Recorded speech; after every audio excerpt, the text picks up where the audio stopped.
मोहतरम नाज़रीन, साबिक़ chairman FBI Syed शबर ज़ैदी ने हुकूमत को मशवरा देते हुए कहा है कि हुकूमत 1 जनवरी से 5000 वाले नोट ख़त्म करने का ऐलान करे। उन्होंने कहा कि बड़े नोटों की बंदिश में रुकावट बनने वालों को इसके गलत इस्तेमाल के बारे में पता नहीं है। साबिक़ चेयरमैन FBI शबर ज़ैदी ने हुकूमत को यह मशवरा समाजी राब्तों की वेबसाइट ट्विटर पर अपने जारी ट्वीट में दिया।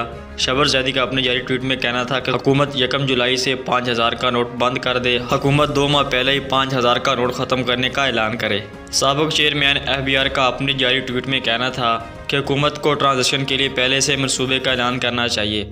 जो लोग भी बड़े नोटों की बंदिश में रुकावट बन रहे हैं, उन्हें इसके गलत इस्तेमाल का अंदाज़ा भी नहीं है।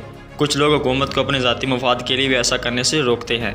याद रहे कि साबिक़ चेयरमैन FBI सैयद शबर ज़ैदी ने रवा माह के आगाज़ पर भी कहा था कि पाकिस्तान की मईशत ठीक करने का वाद हल 5000 का नोट बंद करना है। अगर मार्केट से 5000 का नोट बंद कर दिया जाए तो इससे महंगाई में भी कमी आने की तवक्को है।